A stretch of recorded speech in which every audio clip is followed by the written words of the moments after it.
Hello Maria, welcome to my channel. Mare, alam mo ba? Jelly de Belen, umaasa na magkabalikan ng Katniel. Tara, let's spill the tea. Sa taong 2019, ang muling pagkakataon na nakita si Jelly de Belen si GMA7 ay sa seryeng Beautiful Justice. Matapos ang 5 taon, nagbabalik kapuso si Jelly bilang host ng Si Manoy ang Ninong Ko. Bakit naging mahabang panahon bago siya muling nabigyan ng proyekto sa GMA? Well, kasi napunta ako sa TV5 at tumawa si Jelly. Matagal din ako sa TV5 and eventually after TV5, hindi muna ako nag-host. Nagteleserye kung ano-ano pinasok ko tapos I'm back, sabi pa ng actress, TV host. Sa media ko ng si Manay ang ninong ko sa Nimbago 77 sa Quezon City noong February 29, 2024, na-interview si Jelly. Kasama ni Jelly sa nasabing MediaCon ang mga host ng public service program na si Manay ang ninong ko na sina Agri Party List Representative Wilbert Lee, Sherilyn Reyes-Tan at Patricia Tumula. Ang programa ay mapapanood tuwing Linggo alas 7 ng umaga sa GMA7. Ang huling proyekto ni Jelly ay ang Too Good to Be True sa Kapamilya Channel noong 2022, kung saan bida ang mga artista na sina Catherine Bernardo at Daniel Padilla. Nakilala ng publiko ang kanilang hiwalay nang matapos ang 11 taong relasyon.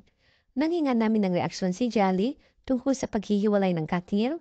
Sinabi niya, oo nga, it's unfortunate, pero tingin ko parang lahat naman tayo sa buhay. Di ba parang we all go through heartbreak and changes. And maybe ito yung time para sa kanila. Mga bata pa iyang mga iyan. Kung nauukol, pubukol, malay mo. Pero kung hindi, maybe it's time for them to do other things and discover themselves. Feeling ko more than anything sa kanila, para baka iyon ang pinaka-importante. Kanino mas close si Jelly? Kay Catherine or kay Daniel? Sagot niya. Well, both. Maybe because syempre kaibigan ko si Carla Lou. Carla Estrada na ina ni Daniel. Pero syempre si Kath, baby girl ko ayan sa Too Good to Be True. So mas madalas ko nakakasama si Kath. Syempre pa girl di ba mas open, pero si DJ yan eh. Parang pamangkin ko na rin iyan eh. So ano rin? So kanino siya mas kampe o nakikisimpatya? Wala. Wala, not at all. Diin niya. Noong nagtitaping sila ng Too Good to Be True, wala bang maikwento sa kanya si Catherine? Pakuli niya, wala naman.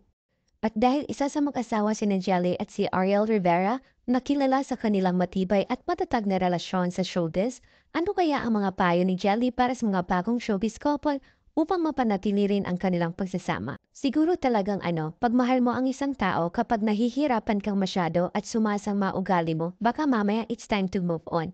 At tumawa si Jelly. But pinaka-importante talaga yung kumpleto ka na sa sarili mo. Huwag mong iasa sa kanya yung kaligayahan mo. Kailangan maligaya ka on your own. You love yourself, you're happy to be yourself, and happy with yourself. Iyon ang pinaka-importante bago ka pwede talagang may makasama na mag-work. Kasi ang tendency is kung marami kang insecurities, hindi ka happy sa sarili mo, hindi ka proud kung sino ka. Hanapin mo sa ibang tao yung happiness at pride na yun eh. Kawawa sila dahil hindi nila maibibigay sa iyo yung nang buong buo. So kailangan buo ka muna.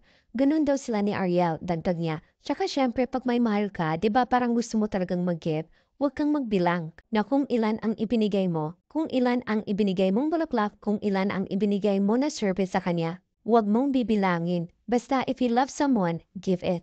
If it doesn't come back, it doesn't come back. Pero happy ka kasi binigay mo. Sa palagay mo ba ay may pag-asa pang magkabalikan sina Catherine at Daniel? Tanong kay Jelly. Sagot agad niya. Hindi pa tapos ang buhay. Kami nga ni Ariel nagkabalikan eh. Isang beses daw silang naghiwalay ni Ariel na umabot ng 3 buwan bago sila muling nagkabalikan.